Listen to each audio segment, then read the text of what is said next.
Hello everyone, I am Shreya Gupta and today I'll be presenting my project for ELP100.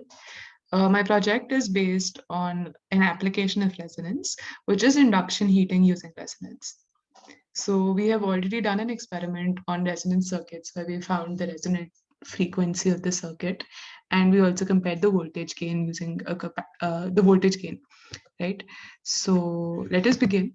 So we first start with a few concepts which are important, which are used in this case.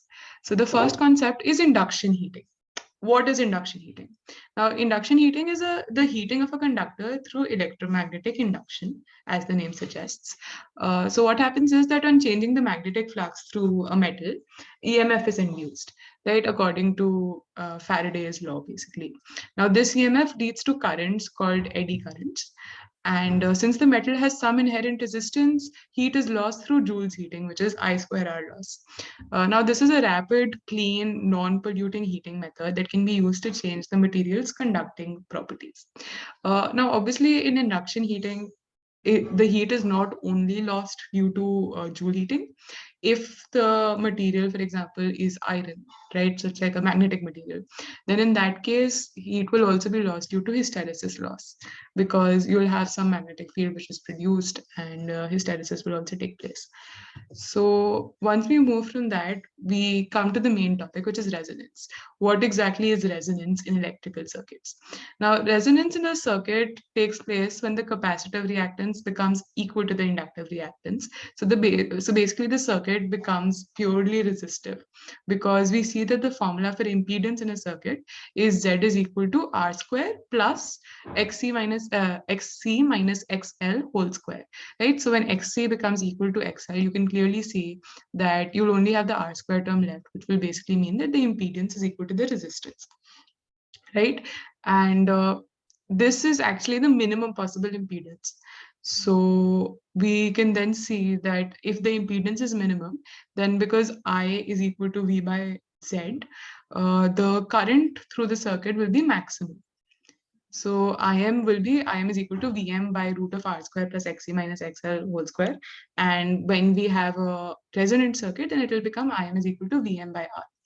Now, since Xc is equal to 1 by omega C and XL, which is the inductive reactance, is equal to omega L, we can actually calculate the resonant frequency by using Xc is equal to XL at resonance. And on doing that, we get 1 by root LC. Now, this is also called the natural frequency of the system because, I mean, at this frequency, the signal is amplified. Like the voltage across the capacitor or the inductor can actually be much more than the input voltage, which is also what we had studied in our electrical lab.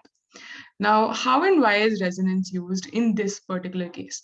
So the objective while designing the circuit in this case is to maximize the current that is flowing through the work coil, right? Because the more the current through the work coil, the more will be the eddy currents that are generated in the workpiece, right? And the more the eddy currents that are generated in the workpiece, the higher will be the loss, the Joule heating loss.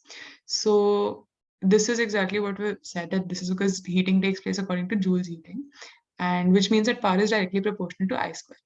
Now we already know that at resonance, the impedance is minimum because the reactance gets cancelled out.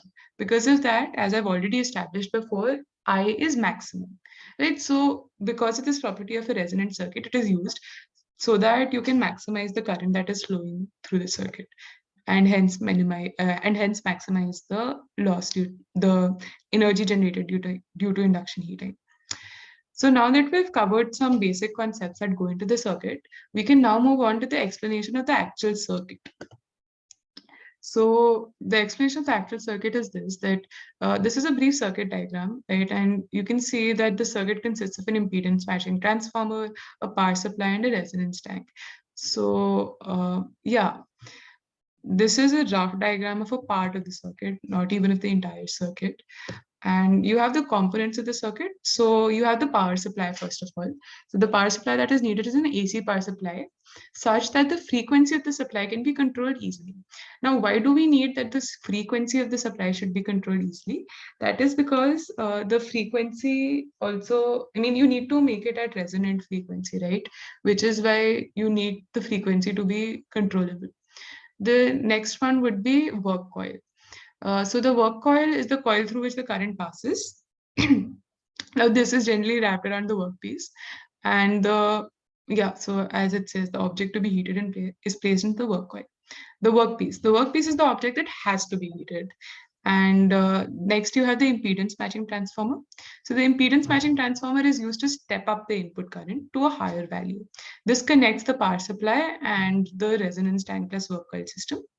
And last but not the least, you have the resonance tank itself. Now, a resonance tank consists of multiple capacitances and inductances such that they are in resonance. Now, this is connected with the work coil.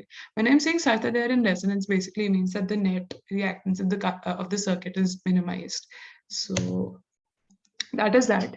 Now, if we actually describe what is happening in the circuit, we see that the power supply is an AC voltage, which is at the resonant frequency. Now, since generally power supplies, they supply high voltages and low currents, an impedance matching transformer is used. What it does is that it steps up the current by a large amount and steps down the voltage by an equal amount, thereby matching impedances, right? So because it, steps up the current, you basically achieve what you wanted, which is maximum current with maximum frequency. Now, the resonance tank minimizes the reactance, thereby allowing more current to flow through the work coil. And in this case, one important thing to note is that the resonance tank should probably consist of multiple capacitors because a large amount of current will flow through it, and which will lead to obviously a huge voltage developing across the capacitor. Now, this voltage, the capacitor might not be able to withstand, and it might exceed its electric field strength, right, which will ultimately lead to breakdown, and which will basically end up ruining your circuit, right? So this can be controlled, however, by adding more capacitors in series so that you can distribute the voltage across them so that the electric field that is produced does not exceed the electric field strength. Apart from that, you have finally this high current. It flows through the work coil and it heats up the workpiece. We know by Faraday's law that EMF is induced by changing the magnetic field, and this is exactly what happens as the frequency of the current changes. The magnetic field changes, which induces currents called eddy currents in the workpiece. Now, these currents heat up the workpiece using Joule's heating law. And the exact thing is not the same as the Joule's heating law, right? However, you can clearly see that, when current will increase, the heat that will be produced will also obviously increase with it. So on the left, you see Faraday's law, and on the right, you see Joule's heating law. Now, once we've studied what exactly is happening through this in the circuit, we can also build an analysis of what are the factors that are affecting the heat generated in the workpiece so that we can better generate more heat through the circuit. So the first thing is the supply voltage. So a high supply voltage in turn ensures a high current in the circuit, which is kind of obvious. The next is resistance. A low resistance in its turn increases the magnitude of the current. Again, that is pretty generic. Work coil. Now the work coil is a solenoid, and the magnetic field in a solenoid is B is equal to mu Ni.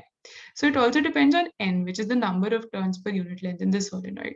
So clearly the magnetic field will increase as N increases. So if you have a more tightly wound coil, then that will be better for the circuit. Next is workpiece material. So the magnetic field in the workpiece also depends on the relative permittivity of the workpiece, which in turn is dependent on the material. So also the flux through the workpiece depends on its area of cross section, right? And apart from that, again, if the workpiece is magnetic, then you have extra heat which is being produced due to hysteresis. The next, last but not the least, is the frequency of current. Now, since the eddy currents will depend on the rate of change of flux through the work coil, they will depend on the rate of change of current, which in turn will be dependent on the frequency of the supply. So obviously, a high frequency supply is preferred. So now that we've studied the circuit and we've studied all the concepts that are related to it, it is a good practice to look at some of the applications of this circuit, right? And we see that it's used to heat surfaces. It is used in soldering and melting the metals. It is also used in brazing carbide to the shaft, used in pharmaceuticals and sealing resistant caps on bottles. In semiconductor industries, this kind of heating is used for silicon heating. It's also used in induction stoves, and it is used for heating metals in inductive furnaces to its dissolving point. On the right, you have a diagram of an induction top, right? And yes. Now, other applications of resonance, you see that radio transmissions and television broadcasts use resonance. So the tuning circuit in the radio receiver only allows current that matches the frequency of the receiver itself, thereby enabling you to hear clearly. Then you have resonance used in signal processing and communication systems. You have it used in voltage magnification, and you also have it in oscillator circuits, in which a crystal oscillator is an electronic oscillator circuit that is used to create an electrical signal with a given frequency. Now, this frequency is commonly used to keep track of time and is used in a number of different timepieces. Now, this is a bibliography. So I've used information from multiple links and sources, and you can simply click on whatever link you are interested in. Thank you so much for listening to the presentation.